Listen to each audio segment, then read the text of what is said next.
मौलवियों से निपटने की बारी आई है फिर।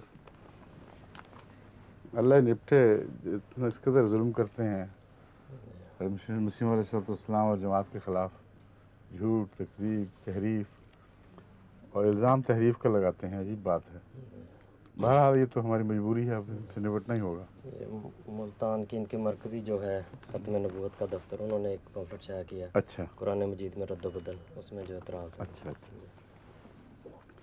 एक बड़ा इल्ज़ाम जमात पर ये लगाया जाता है उलमा मौलवियों की तरफ से कि कुरान करीम में हज़रत मसीह मौऊद अलैहिस्सलाम ने नाउज़ बिल्लाह मिन ज़ालिक वाज़ेह तहरीफ की है, रद्द व बदल किया है, जिससे अपने मकासद की तायीद पेश नज़र है।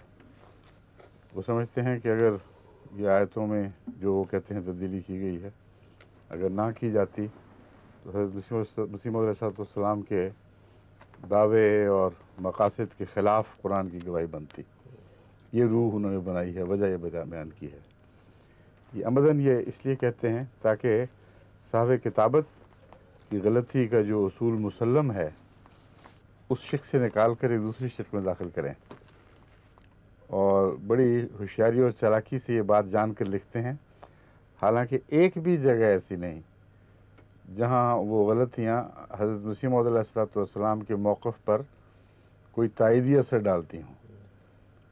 जैसा कि अब तफसील से मैं गुफ्तगू करूँगा, उनका होना ना होना जमात के इल्म कलाम के साथ कोई भी ताल्लुक़ नहीं रखता, बल्कि लुत्फ़ की बात यह है कि अगर आयत के कातिब ने गलत लिख भी दी तो उसके नीचे तर्जुमा मसीह मौऊद अलैहिस्सलाम ने दुरुस्त लिखा हुआ है, जिससे पता चलता है कि हज़रत अक़दस मसीह मौऊद अलैहिस्सलाम के जहन में जो उस वक्त आयत थी वो सही और दुरुस्त आयतें तो सब दुरुस्त ही होती थी, मगर कातिब की गलती तर्जुमे में दाखिल नहीं हुई।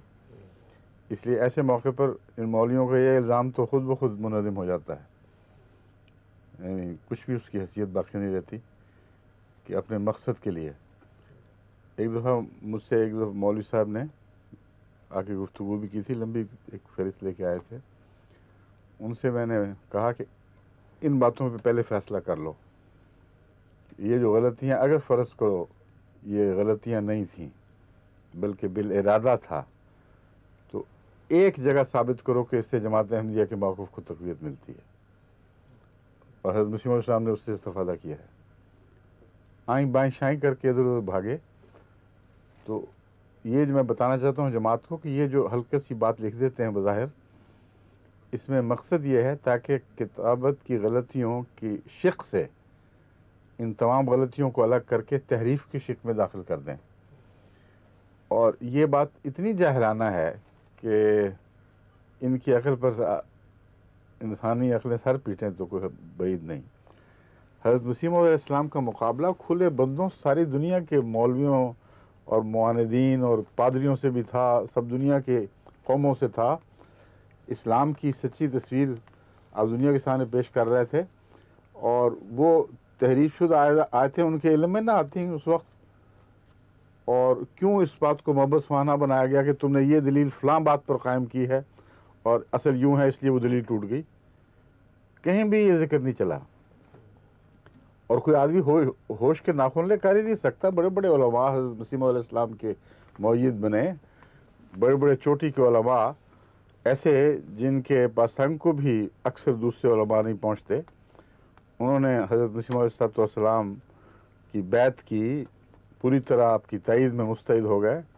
मौलवी मोहम्मद आसन साहब अमरोहवी बहुत चोटी के उलमा में शुमार होता था। हज़रत खलीफतुल मसीह अव्वल हकीम नूरुद्दीन, इतना बड़ा मर्तबा था इल्म का कि हम मौलवी अब्दुल लतीफ़ साहब जो बहावलपुरी देवबंद के सनद याफ्ता उस्ताद भी वहीं रहे, और चूँकि दिल में नेकी थी इसलिए वफ़ात मसीह के मसले पर आकर उन्होंने अपनी क्लास में ऐलान कर दिया कि मैंने गौर किया है इस मामले में अहमदी सच्चे हैं, इसलिए मैं इस्तिग़फ़ार करता हूँ, बहुत तौबा कर रहा हूँ, बहुत खौफज़दा हूँ, लेकिन चूँकि तुम्हें मैंने ये आयतें पढ़ानी हैं जो आज ज़ेर बहस हैं, इसलिए मैं मजबूर हूँ इस हकीकत को इजहार के लिए। बहुत चोटी के आलिम थे। اور اس سے جب خدا تعالیٰ نے ایک نیکی کی توفیق دی تو پھر اگلا سلسلہ تو پھر بہت آسان تر ہوتا چلا گیا. چنانچہ مولوی صاحب ہمارے استاد بھی تھے، حضرت مولوی عبداللطیف صاحب بہال پوری. قرآن کریم کے ساتھ بہت عشق تھا اور بڑا گہرا فہم ان کو عطا ہوا تھا، کئی تفسیریں بھی لکھی ہیں. انہوں نے مجھے بتایا خود، کہتے ہیں ہمارے دیوبند میں علماء کہا کرتے تھے کہ مرزا صاحب کی کتابوں کے علم سے تم متاثر نہ ہونا اگر تم پڑھو گے تو، کیونکہ یہ ان کو مولوی نور الدین پڑھاتا ہے اور یہ ساری باتیں وہ بہت بڑا عالم ہے. تو دیوبند میں بھی حضرت خلیفۃ المسیح اول کے علم کے چرچے تھے، وہ بھی قرآن کے حافظ تھے. سارے علماء بزرگ چوٹی کے ساتھ بیٹھے ہوئے تھے، کسی کے ایک کے ذہن میں بھی یہ خیال نہ آنا اور پھر کھلم کھلا ان سب کو نعوذ باللہ دھوکہ دینا جو ایمان لائے ہوئے تھے آپ کی صداقت پر، اس دعوے پر کہ قرآن 100% درست ہے.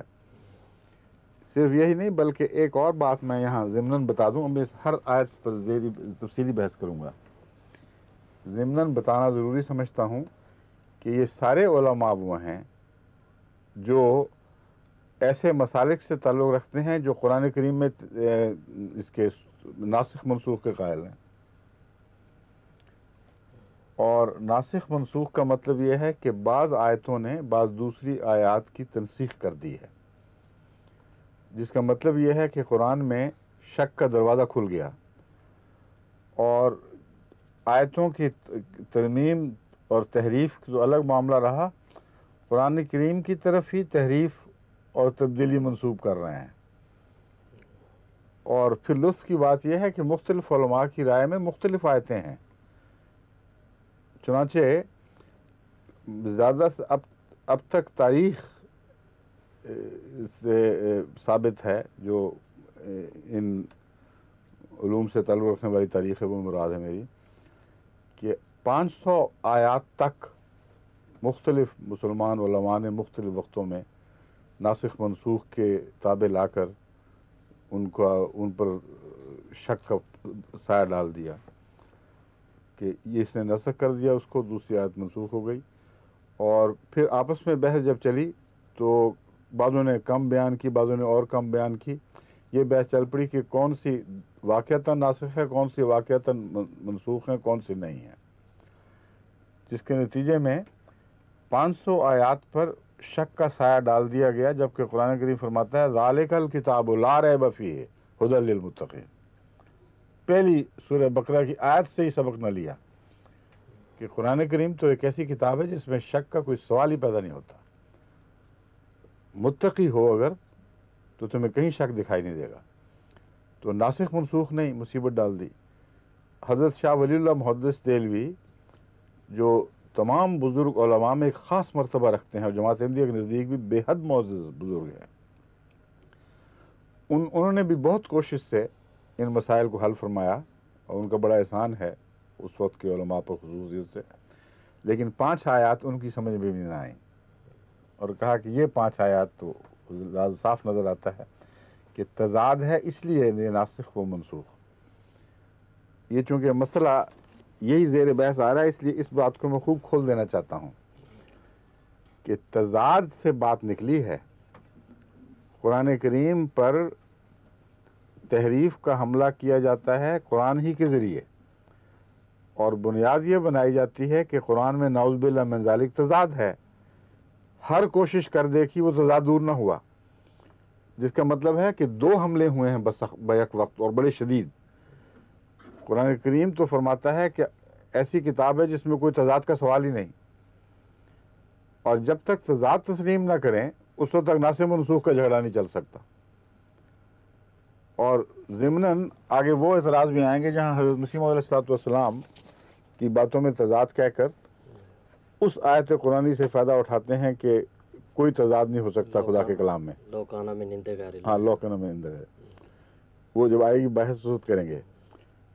تو یہ نہیں سوچتے، دماغ جاتا ہی نہیں اس طرف کہ ہم نے جو ناسخ منسوخ کا جھگڑا شروع کیا ہے وہ تو بات ہی تضاد پر ہوئی ہے.